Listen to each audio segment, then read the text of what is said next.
మొట్టమొదటగా రాష్ట్ర ప్రజలకు, తెలంగాణ రాష్ట్ర ప్రజలకు, ఆంధ్రప్రదేశ్ రాష్ట్ర ప్రజలకు దివాళీ మరియు సదర్ సమ్మేళన శుభాకాంక్షలు. అదేవిధంగా దివాళీ మరుసటి రోజు మేము ఈ ఖైరతాబాద్లో సదర్ ఉత్సవాలు జరపడం జరుగుతుంది. ఇది మా తాత ముత్తాతల నుంచి, పూర్వీకుల నుంచి వస్తున్న సాంప్రదాయం. మేము కూడా ఆ సాంప్రదాయాన్ని మేము నిలబెట్టుకోవడం జరుగుతుంది. కొంచెం ఈ బుల్ యొక్క అసలు ప్రత్యేకత ఏంటి? అసలు ఇది ముర్రా జాతికి చెందినటువంటి ఛాంపియన్ బుల్ రాణా. మేము దీనికి గుర్తుగా రాణానికి గుర్తు పెట్టుకున్నాము. అదేవిధంగా ఇది హర్యానా రాష్ట్రానికి చెందినటువంటి ముర్రా జాతి దున్న. మేము గత ఏడాది దివాళీకి దీన్ని హర్యానా నుంచి కొనుగోలు చేయడం జరిగింది. ఈ ఏడాది మా యొక్క సొంత దూద్వాల డైరీ ఫామ్లో దీన్ని హైదరాబాద్లో మా సొంత పర్యవేక్షణలో పెంచడం జరుగుతుంది. దీన్ని దానా ఏం తీసుకుంటారన్నా?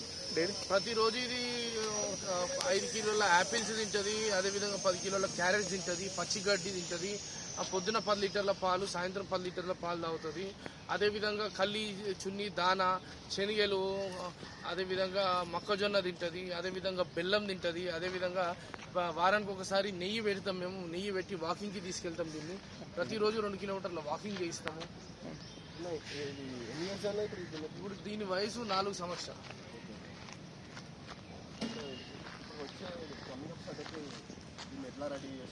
మేము ఇప్పుడు హైదరాబాద్లో ఉన్నటువంటి సదర్ ఉత్సవాలకి మా రాణా యొక్క దున్నరాజు ప్రత్యేక ఆకర్షణగా నిలబడింది.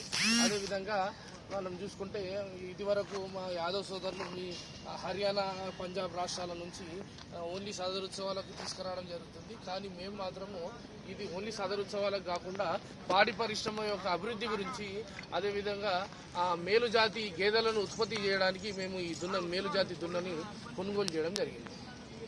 అన్న, నేను ఇంకోటి మాటిన, మీరు దీన్ని ఫస్ట్ నుంచి మీరే అంట కదా దీన్ని పెంచేది, ఇంకా ఎడికి మీరు ఎక్స్పోర్ట్ అయితే ఏం చేయట్లేదు అంట. మేము ఇది 1 ఇయర్ దూడ ఉన్నప్పుడు హర్యానాలో కొనుగోలు చేసాము. అప్పటి నుంచి మేము ఇది మా సొంత పర్యవేక్షణలో పెంచడం జరుగుతుంది. అక్కడనే 2 సంవత్సరాలు దీన్ని ఉంచడం జరిగింది. గత ఏడాది దివాళీకి దీన్ని హర్యానా నుంచి మా యొక్క హైదరాబాద్ సదర్ ఉత్సవాలకు తీసుకురావడం జరిగింది. ఇది చిన్న ఉన్నప్పటి నుంచి మా సొంత పర్యవేక్షణలో ఒక సొంత కొడుకులాగా పెంచడం జరిగింది. Thank you.